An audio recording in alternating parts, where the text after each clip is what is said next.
기독교와 미신을 비교한다는 자체가 문제가 있지만 구태여 비교한다면 미신은 운명과 팔자를 믿는 데 반해서 우리 기독교는 운명과 팔자를 믿지 않는다는 것입니다.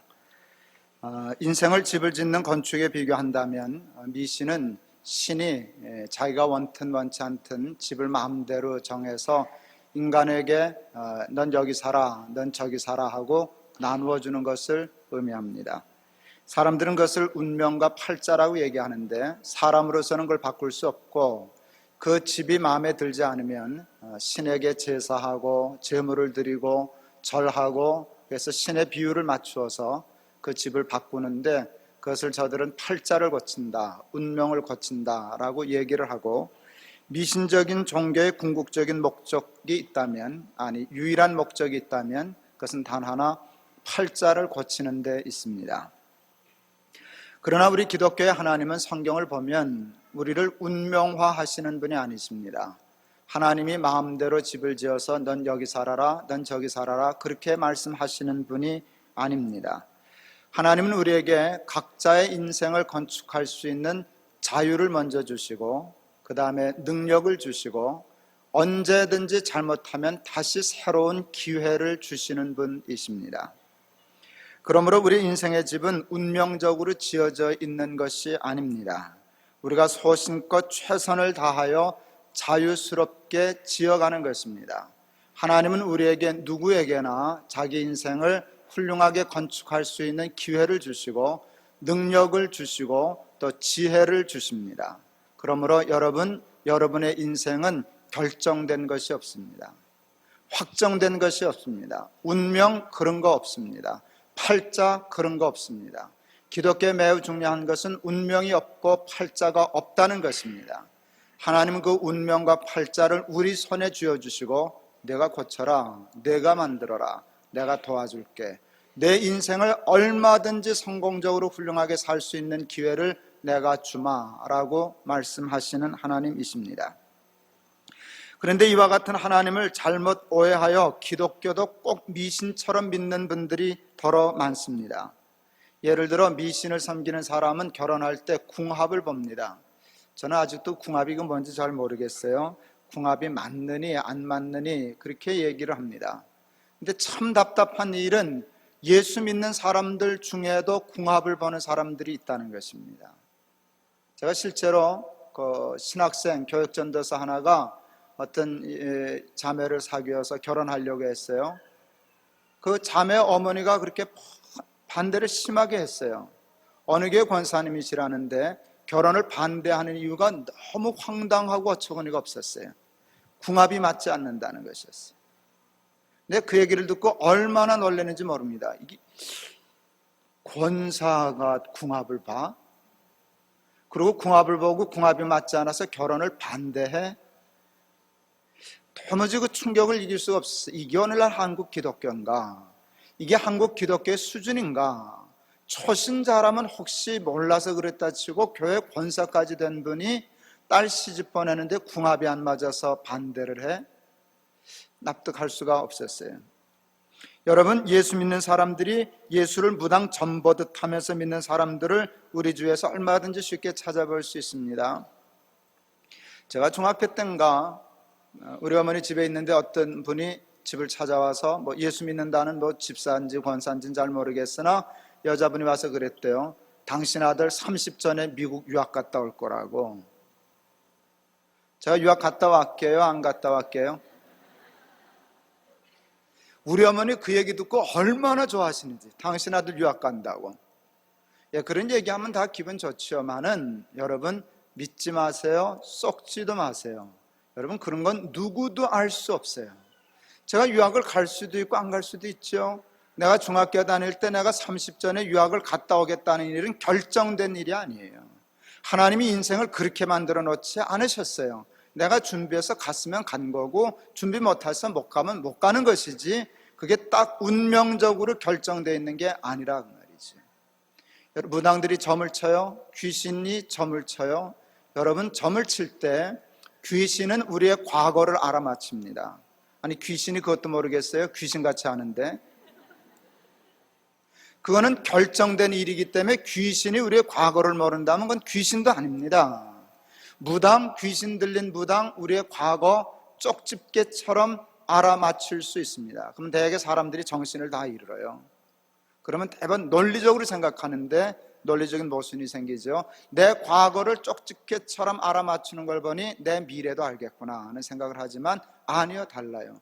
귀신이 과거는 어떻게 맞추나 결정되었기 때문에 맞춰요. 그러나 귀신도 우리의 앞일은 알 수 없어요. 왜요? 앞일은 결정되지 않았기 때문이에요. 기독교에도 예언이 있지 않습니까? 그러는데 여러분 아셔야 돼요. 기독교의 예언은 하나님의 말씀을 예언이라 그러지 앞일에 대한 점치는 것을 예언이라 그러지 않아요. 여러분 특별한 경우 그런 경우 혹 모르나 전체적인 얘기를 할 때 하나님은 우리의 인생을 운명화하지 결정하지 않으셨습니다. 에스겔 33장에 이런 말씀이 있습니다. 에스겔 33장 13절에서 16절입니다. 가령 내가 의인에게 말하기를 너는 살리라 하였다 하자. 그가 그 의를 스스로 믿고 죄악을 행하면 그 모든 의로운 행위가 하나도 기억되지 아니하리니 그가 그 지은 죄악 중 곧 그 중에서 죽으리라. 가령 내가 악인에게 말하기를 너는 죽으리라 하였다 하자. 그가 돌이켜 자기의 죄에서 떠나서 법과 의대로 행하여 전당물을 덜어주며 옥탈물을 돌려보내고 생명의 율례를 준행하여 다시는 죄악을 짓지 아니하면 그가 정령 살고 죽지 않을지라. 그의 본래 범한 모든 죄가 기억되지 아니하리니 그가 정령 살리라. 이는 그가 법과 의를 행하였음이니라 하라. 하나님이 의인에게 살리라 하고 단정적으로 말씀하셨어요. 악인에게 너는 죽으리라 라고 말씀하셨어요. 하나님이 말씀하셨으면 끝났죠. 근데 그렇지 않네요.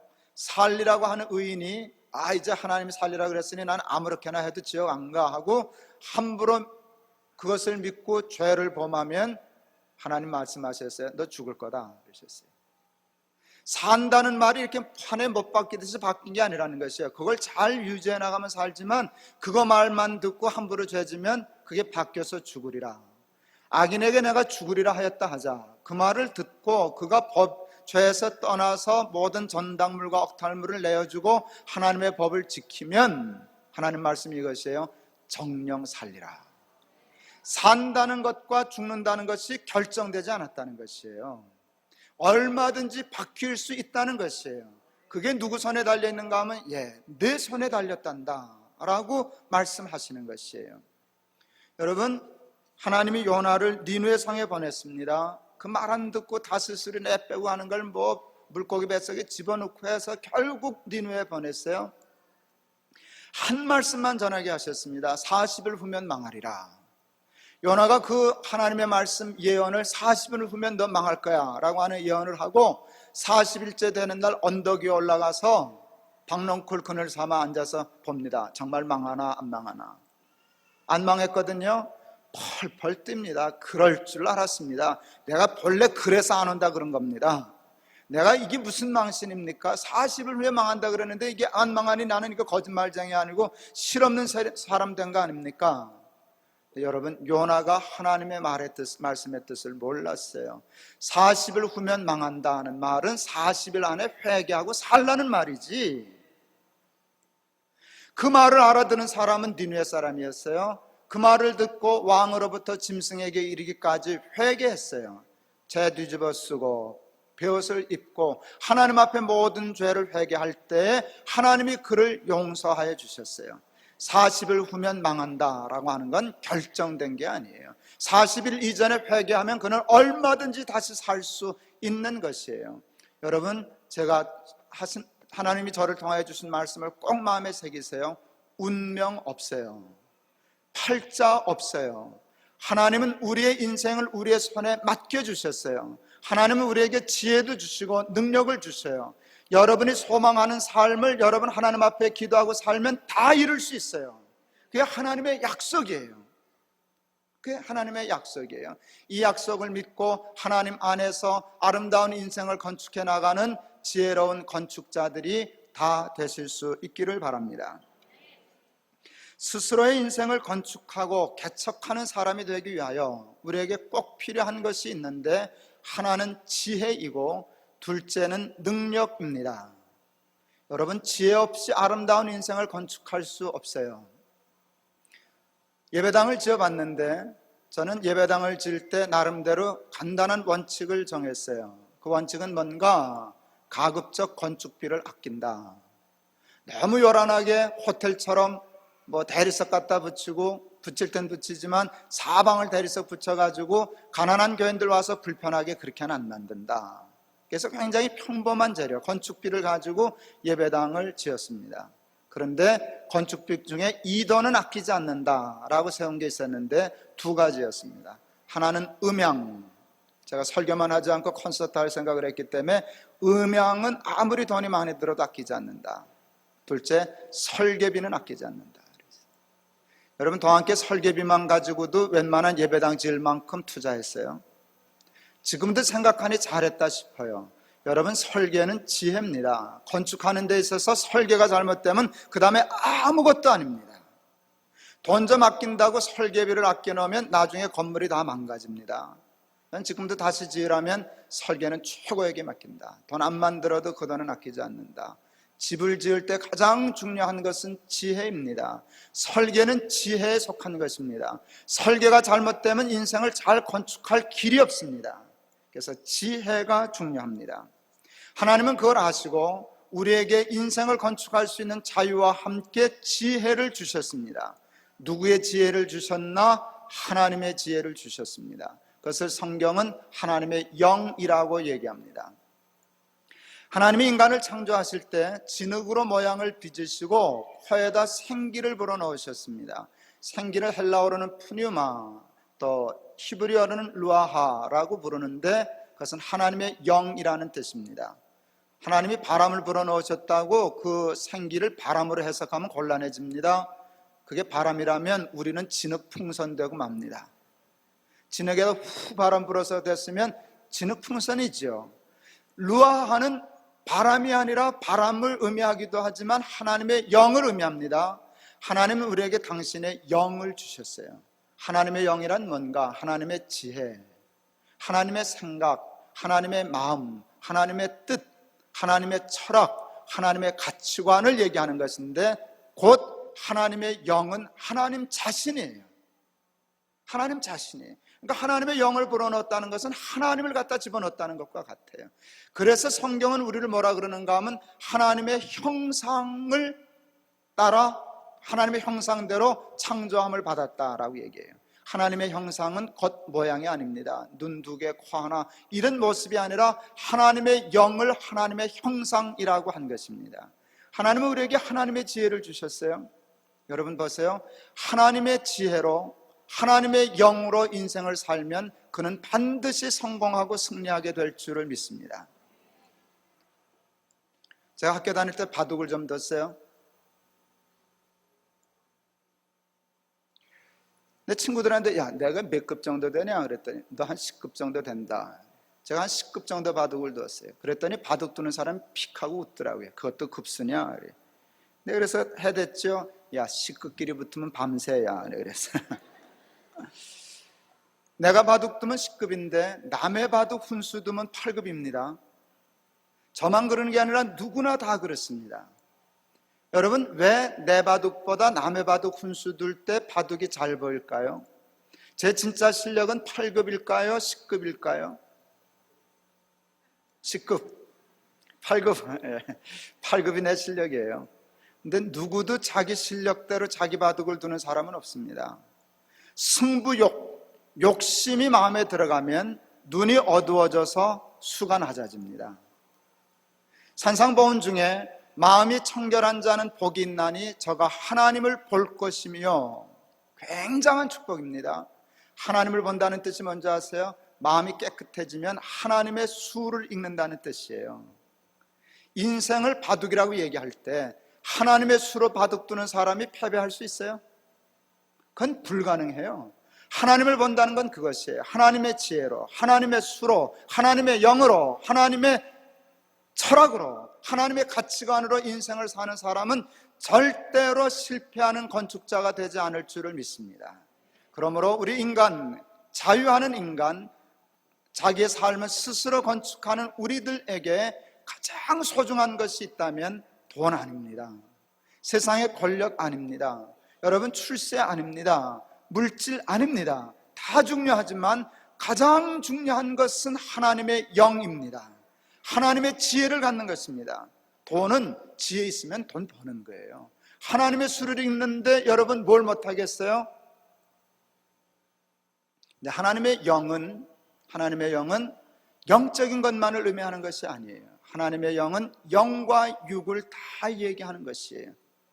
성령의 충만함을 받았다, 영적인 사람이라고 할 때 대부분의 사람들은 교회에서 열심히 기도하고 철야하고 주여 할 때 주여 삼창을 열심히 부르고 아멘 할렐루야 하고 이러는 것만 영적으로 생각하는데 그렇지 않습니다. 그건 이원론적인 생각입니다. 하나님의 영은 사업하는 데도 충만해야 됩니다. 사업을 세상의 꾀로 해야 할까요? 하나님의 영, 하나님의 지혜로 해야 할까요? 하나님의 지혜와 하나님의 영으로 사업을 하는 게 영적인 사람이에요. 교회 예배당에서 아멘 할렐루야 하는 건 누가 못하겠어요? 교회에서 영적인 일을 하는 일을 누가 못하겠어요? 진정 영적인 사람은, 영으로 자기 인생을 건축하는 사람은 장사를 영으로 하는 사람이에요. 하나님이 주시는 지혜로 장사하는 사람이에요. 직장 생활도 마찬가지입니다. 음악을 할 때도 하나님의 영이 있어야 해요. 여기 음악하는 사람들이 있는데 음악 나 한 대 배워야 될걸요. 하나님의 영이 충만하면 정말 아름다운 음악이 나올 거예요. 소리는 좋은 소리 낼런지 모르지만 엘비스 프레슬리인가, 그 사람은 정확지 않네요. 그쯤 되는 사람이 영국의 비틀즈 단원 중에 한 사람, 존 레논인 것 같아요. 솔로 무대 데뷔할 때 권총도 올라가서 쏴 죽인다고 난리친 적이 있었어요. 하도 놀라가지고 겨우 말렸어요. 왜 그러냐, 왜 그러시냐 그랬더니 저놈의 노래에는 혼이 없어. 난 그 말 듣고 감동했어요. 엘비스 보통 사람 아니네. 세상 음악 하는 사람도 혼 빠진 얼 들으니까 화가 나서 쏴 죽이겠다고 그랬어요. 여러분, 음악이 기술로만 되는 것은 아니에요. 여러분, 기술 없이 음악이 되지 않지만 음악을 어느 정도 듣는 사람은 손 잘 놀린다고 소리만 좋다고 음악을 치지 않아요. 웬만한 사람은 잘하네 알지만 그 속에 마음이 있는지, 감정이 있는지, 혼이 있는지, 영이 있는지 다 알아요. 근데 음악을 하나님의 영으로 할 수 있다라고 하면 최고죠. 그림을 하나님의 영으로 그릴 수 있다면 최고죠. 모든 일에 하나님의 영이 있어야 우리의 삶이 아름다워지는 줄을 믿습니다. 하나님의 영은 목회하는 목사에게만 필요한 게 아니에요. 장사하는 사람에게, 구두 닦는 아이에게, 청소하는 아주머니에게, 모든 사람에게 하나님의 영이 있으면 여러분, 쓰레기 하나를 줍는 삶도 얼마나 훌륭하고 아름다워지는지 모릅니다. 성경에 있는 이 말씀을 산술적인 기호로 표현하면 이렇게 돼요. 인간이란 진흙 플러스 하나님의 영 이퀄 인간이에요. 여기서 이런 작업을 하면 어떨까요? 인간 마이너스 하나님의 영 이퀄 산수 못하세요? 진흙이죠. 하나님의 영이 없는 인간은 진흙 이상도 아니고 진흙 이하도 아니에요. 하나님의 얼과 홀이 빠지면 돈 암만 많아도 진흙이에요. 아무리 똑똑해도 진흙이에요. 아무리 기술이 훌륭해도 그는 진흙 이상도 아니고 진흙 이하도 아니에요. 그리스도의 영이 없는 사람은 그리스도의 사람이 아니니라. 제가 성경 읽다가 이렇게 썼어요. 그리스도의 영이 없는 사람은 사람도 아니다 이랬어요. 하나님이 영으로 인간을 만들었기 때문에 하나님의 영이 없으면 사람 아니에요. 인생이 끝난 거예요. 하나님의 영의 충만함을 통하여 하나님의 지혜를 덧입고 살아가는 저와 여러분 되기를 바랍니다. 여러분, 설교 하나님의 말씀 속에는, 이 설교 속에는 여러분이 뭘 얻기를 원하세요? 설교를 통해서 여러분 도무지 뭘 얻으세요? 하나님의 지혜를 얻는 것이. 저렇게 살면 되겠구나, 내 인생의 집을 저렇게 지으면 되겠구나라고 하는 지혜를 얻는 것이에요. 하나님의 말씀 속엔 그 지혜가 있어요. 여러분, 하나님의 말씀을 통하여 그 지혜를 얻으실 수 있기를 바랍니다.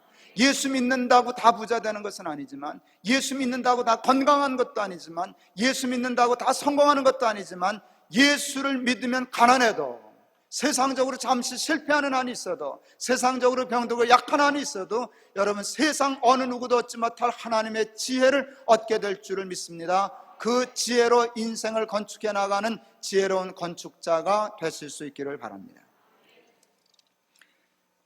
우리의 인생에 있어서 지혜만큼이나 중요한 것이 있는데 그것은 능력입니다.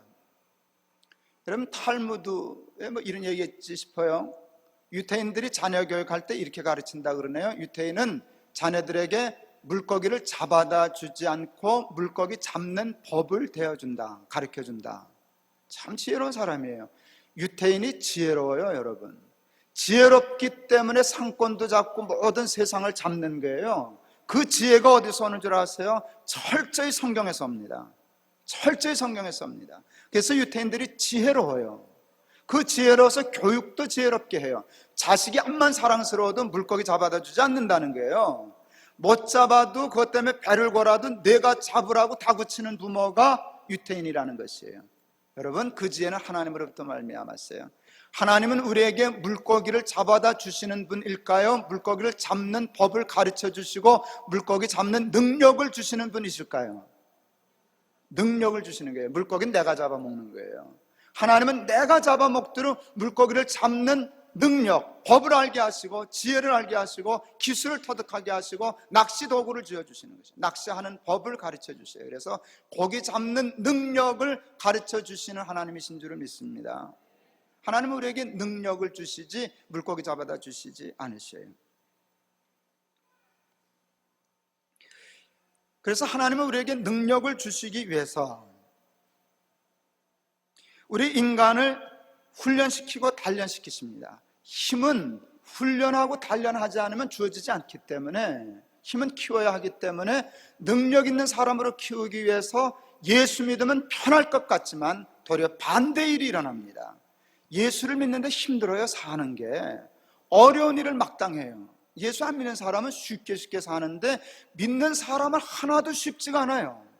이유를 아세요? 하나님은 우리에게 능력이 필요한 줄 알고 능력을 주시기 위하여 훈련시키시고 연단시키시는 것이에요. 제가 북한을 2번 다녀오지 않았습니까?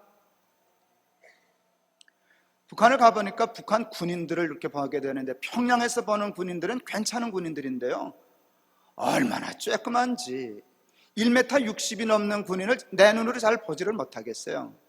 이번에 비행기 타고 오면서 보니까 한국이 동양에서 키가 제일 크다네요. 평균 신장이 우리 한국이 제일 크다 그래요. 북한이 제일 형편없어요. 북한은 군인이 1m 63 정도 되면 꺽다리라고 그러는데요. 참 세상에 1m 63 남자면 이게 한국에서 상당히 곤란한 키인데 그게 꺽다리, 그게 과장되지 않았어요. 제가 눈으로 보니까 그 말이 맞아요. 1m 63이면 꺽다리에 북한에서. 내가 그 모습을 보면서 전쟁 나면 저 전쟁하겠나? 전 그렇게 생각했어요. 그 신장에 대한 글을 다니면서 그 탈북자한테 얘기를 했더니 그게 맞다는 게, 탈북자 말이 1m 63이면 꺽다리입니다. 인터뷰하는 기자가 얘기했어요. 전쟁이 일어나면 그 힘 가지고 싸울 수 있겠습니까? 나도 똑같은 질문했어요. 저 사람들이 전쟁 나면 싸울 수 있을까? 근데 내 생각이 틀렸어요. 탈북자가 이렇게 얘기했어요. 아니요, 싸우면 북한군이 더 셀걸요. 남한 군인들이 머리 하나는 더 크지만 체력은 북한이 더 강하다는 거예요.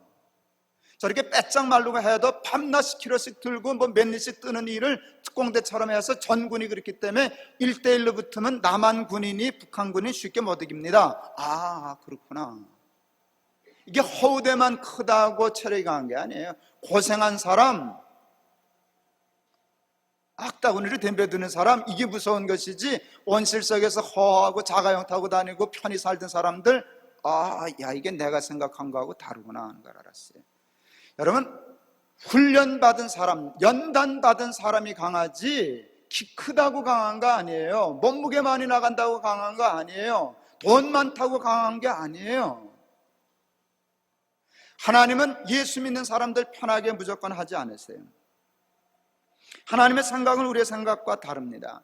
우리는 예수 믿기 때문에 편할 줄 알았는데 하나님은 반대로 뒤집어 엎으셔요. 예수 믿기 때문에 고생을 당해야 되는데, 왜? 고생해야 단련을 받으니까, 훈련을 받으니까. 예레미야서 12장 오늘 본문의 말씀을 읽었는데 제가 너무너무 좋아하는 말씀. 그래서 제가 설교 때마다 가장 자주 인용하는 본문 중에 하나입니다. 예레미야도 우리 생각과 똑같았어요. 하나님 안 믿으면 불편하고 하나님 믿으면 편히 살아야 되는 줄 알았는데 이게 뒤집혔어요. 하나님 모르는 저 사람들은 그냥 쑥쑥 편하게 잘 되고, 하나님 법대로 살려고 하는 나는 지지리도 못 살게 되었고, 세상 사람들이 말하기를 넌 끝장났어, 내 결국을 보지 못함이라, 이런 정도로 몰리게 되었는데 이게 하나님 도대체 어떻게 된 겁니까? 질문한 것이에요. 그때 여러분 5절에 보면 하나님이 질문을 통해서 예레미야에게 대답하세요. 내가 보행자와 함께 달려도 피곤하면 어찌 능히 말과 경주하겠느냐? 내가 평안한 땅에서는 무사하려니와 요단의 창이란 중에서는 어찌 하겠느냐? 이와 같은 하나님의 질문 속에서 찾아낼 수 있는 답은 이것이에요. 나는 내가 말과 경주하여 이기는 사람 되기를 원해. 나는 내가 요단의 창이란 중에서도 능히 이겨 사는 사람 되기를 원해. 그래서 너를 훈련시키는 중이란다. 연단시키는 중이란다. 너는 말과 경주에도 이기는 사람이 될 거야. 너는 편안한 땅에서나 겨우겨우 사는 사람이 아니라 폭풍 중에서도 요단의 창이란 중에서도 그거 뚫고 이겨 사는 사람이 될 거야. 나는 너를 그렇게 훈련시키기 위하여 연단하는 중이란다. 하나님이 그렇게 말씀하시는 줄을 믿습니다. 여러분, 젊어서 남편과 사별하고 아들을 키운 엄마 하나가 있습니다. 여러분, 그렇게 생각해 보세요. 남편 없이 아들 이렇게 하나 길렀는데 얼마나 금지옥엽으로 길렀겠어요. 뭐 어느 자식은 금지옥엽이 아니겠습니까만은 금지옥엽처럼 잘못 키우다 보면 강하게 키워요, 약하게 키워요. 누가 건들지도 못하긴, 내 새끼 건들기만 해봐라, 이제 이러고 키우는 거 아니겠어요? 이 마마보이가 군대를 갔어요. 군대 가자마자 못 견디겠는 거예요. 때만 되면 전화하고 때만 되면 편지 써서 엄마 여기 너무너무 힘드니까 나 이러다 이거 죽어요. 그러니까 나 좀 옮겨주세요. 그 엄마 참 기술도 좋고 재간도 좋아. 하여간 그때마다 하여간 뭐 무슨 수를 썼는지 잘 모르지만 어쨌든 군대 3년 제대하는 동안 5번 옮겨줬어요. 참 능력도 좋아요. 한 5번을 옮겨줬어요. 내 그 얘기 듣고 이야, 그러고도 정신병원 안 가고 제대한 건 참 기적이다 생각했어요. 여러분, 그런 정신 가지고 5번 옮기면 그 아이 절대 정신적으로 온전하지 못합니다. 그냥 하는 말이 아니에요. 그 자리를 군대 3년 제대하는 동안에 5번이나 옮길 만큼 됐으면 그 아이는 정신병원에 입원해야 될 정도로 나약한 아이입니다. 그건 자식을 망치는 일이에요. 지금 메가더 장군의 기도문을 중심으로 우리가 생각하고 있는데, 메가더 장군의 자녀를 위한 기도문 다 좋은데 오늘 제가 다루고 있는 부분이 너무너무 좋아요. 그가 이렇게 기도합니다. 그가 자기 자녀예요. 그를 요행과 안락의 길로 인도하지 마시고 곤란과 고통의 길에서 한가할 줄 알게 하시고 폭풍우 속에서도 일어설 줄 아는 자녀가 되게 해 주시옵소서. 대단한 사람이에요.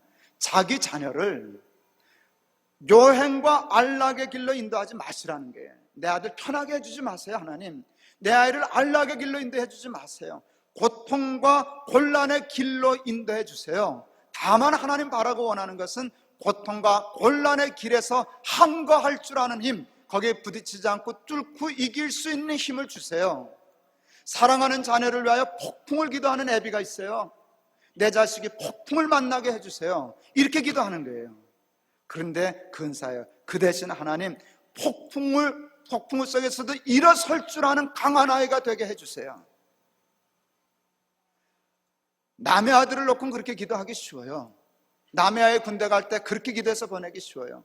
내 아들을 놓고 그렇게 기도하기 정말 어려워요. 하나님, 내 자식 여행과 안락의 길 편하게 길러주지 마시고 고통과 곤란의 길로 인도해 주세요.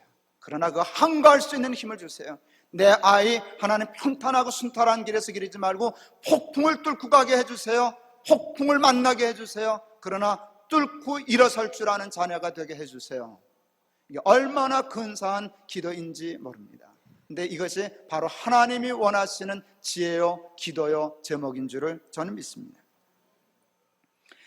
여러분, 저는 아까 그 5번이나 자식을 빼준 어머니를 보면서 정말 무지한 사랑이 자식을 잡는구나 라고 생각했고, 그렇게 자식 잡는 부모가 어디 세상에 한둘이겠습니까?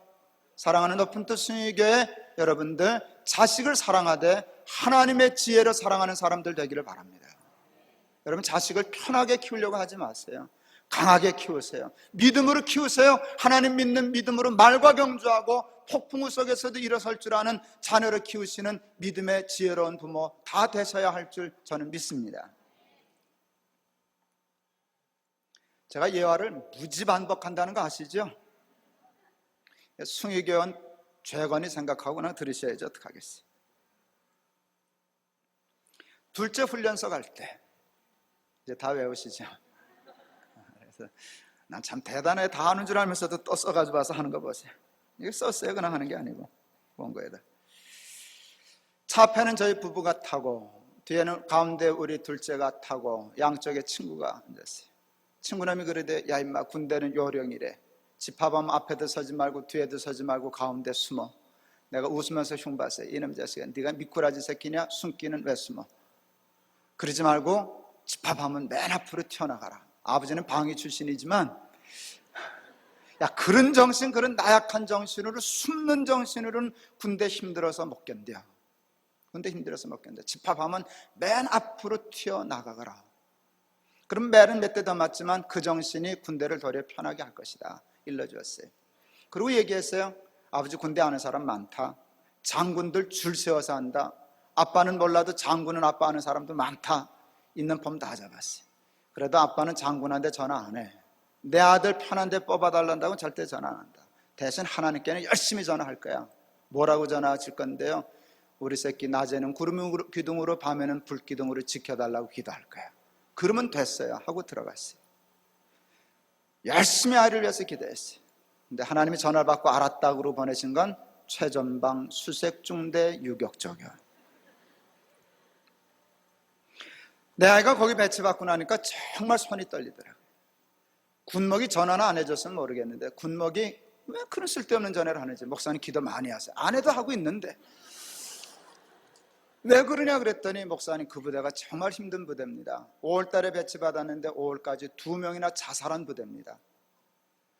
여러분, 그게 여러분이니까 그냥 이렇게 심상히 듣지, 내 아들 간 부대가 5월 달까지 2명 자살했다면 미치는 거라고요.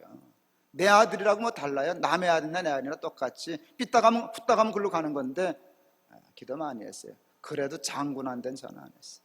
몇 달 후에 아이에게서 편지 왔어요. 아버지 유격 재밌어요. 아버지 유격 재밌어요. 그때 저는 하나님이 오르시다는 거 알았어요. 힘들었지만 하나님의 식대로 밀고 붙였더니 내 아들이 유격 재밌어요 했어요. 그래, 너 아들 잘났다 그렇게 듣지 마시고요. 여러분, 군대 그 3년 동안에 5번 엄마한테 전화해서 옮긴 아이하고 최전방 수색중대 유격적으로 가서도 덤벼 들어가지고 공격적으로 덤벼가지고 유격 재밌어야 한 아이하고, 그게 인생을 사는 거거든요. 군대 생활이 사회생활이에요. 그게 인생이에요. 사는 식은 똑같아요.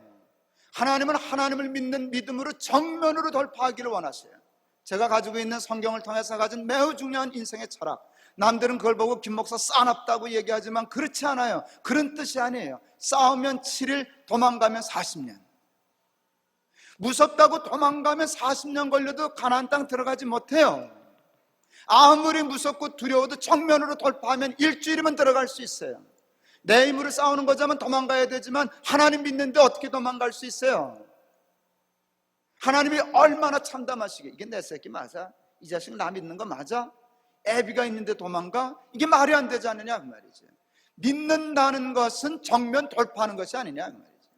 골리앗이 쳐들어와도 다윗 조그만 어린아이지만 갑옷도 입지 못하지만 만군의 주 여호와의 이름으로 내게 나간다. 그게 믿음 아니냐 그 말이지. 근데 여러분, 만만하면 덤벼들고 골리앗 같으면 내빼고, 그건 믿음 아니라 그 말이지. 믿음이 우리에게 주는 것 돈도 아니에요. 줄 때도 있고 안 줄 때도 있어요. 믿는다고 다 건강하지 않아요. 근데 정말 믿는 자에게 우리의 삶에 가장 중요한 2가지는 주셔요. 지혜를 주셔요. 그리고 능력을 주셔요. 그것이면 우리의 인생을 얼마든지 승리하면서 살 수 있게 되는 줄을 믿습니다. 여러분, 하나님께서 쓸데없는 건 아니에요. 필요한 거 다 구하세요. 그러나 늘 구하세요. 하나님 나에게 성령의 충만함을 주시고 하나님의 지혜를 주시옵소서. 그 지혜가 사업하는 데 적용되게 하시고, 직장 생활하는 데 적용되게 하시고, 음악하는 데 적용되게 하시고, 그림 그릴 때 나타나게 하시고, 세상의 모든 일을 할 때 하나님의 지혜로 할 수 있게 해주시옵소서. 기도하는 사람들 되실 수 있기를 바랍니다. 하나님 나에게 능력을 주시옵소서. 도망가지 않게 하시옵소서. 어떤 풍랑이 일어나도 일어설 줄 알게 하시고 정면으로 돌파할 수 있게 도와주셔서 소망을 이룰 수 있게 해 주시옵소서. 기도하는 사람들 되기를 바랍니다. 로마서 5장 3절, 환난은 인내를, 인내는 연단을, 연단은 소망을. 여러분, 예수 믿는다고 환난이 없는 게 아니에요. 믿는 자에게나 믿지 않는 자에게 환난은 똑같아요. 믿는 자와 믿지 않는 자의 차이가 뭔지 아세요? 믿지 않는 자는 환난을 당할 때 절망하는데 믿는 사람은 환난을 당할 때 인내해요. 하나님 믿으니까 버티는 거예요. 인내하다 보면 연단이 돼요. 연단받아 보면 강해져요. 어떻게 되는 줄 아세요? 소망을 이루어요. 하나님은 소망을 감남해서 감 떨어듯이 이렇게 떨어뜨려 주시는, 야, 여기 소망 받아라 하고 주시는 분이 아니에요. 하나님, 우리가 소망하는 것을 이룰 때 하나님 나 이런 것을 소망합니다. 그렇게 하면 하나님은 소망을 주시지 않고 소망을 이룰 수 있는 지혜와 능력을 주세요. 그 능력을 주시기 위하여 잠시 환난을 겪게 하세요. 연단을 받게 하세요. 강하게 하셔서 드디어 나중에는 내가 소망하던 것을 내 손으로 이룰 수 있게 하셔요. 그래서 성경은 소망을 이루게 하는 줄 알미로라, 그렇게 말씀하시는 것이. 하나님 믿으면 여러분 소망하는 것을 여러분의 손으로 이룰 수 있어요. 하나님이 그 지혜를 주셔요. 그 능력을 주셔요. 그러니까 예수 믿는 사람은 소망하는 대로 살 수 있어요. 인생은 결정된 거 없어요. 팔자 그런 거 없어요. 운명 그런 거 없어요. 여러분, 점쟁이 찾아갈 것도 없어요. 물어볼 것도 없어요. 내 인생은 내가 안다. 이렇게. 내가 아는 대로 될 거예요. 내가 바라는 대로 될 거예요. 하나님은 그것을 이룰 수 있는 지혜와 능력을 주시는 줄을 믿습니다. 하나님 믿는 믿음으로 지혜를 얻어서, 능력을 얻어서 소망하는 모든 것을 이루며 살아가는, 그리하여 하나님을 영화롭게 하는 근사한 크리스찬들 다 되실 수 있기를 바랍니다. 기도하겠습니다. 하나님을 믿는 믿음 가운데 하나님의 영의 충만함을 통하여 지혜를 얻게 하시고, 그 지혜를 장사할 때, 사업할 때, 직장생활할 때, 공부할 때, 음악할 때, 미술할 때, 건축을 할 때, 세상의 모든 일을 할 때 그 지혜로 감당하는 우리들이 되게 하여 주옵소서.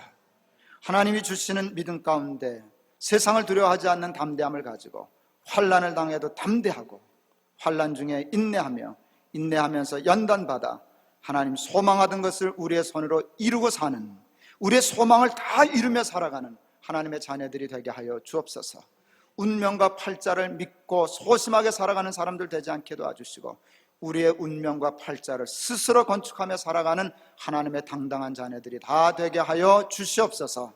우리의 자녀도 그리 키울 수 있게 주님 축복하여 주옵소서. 예수 그리스도의 이름을 받들어 기도하옵나이다. 아멘.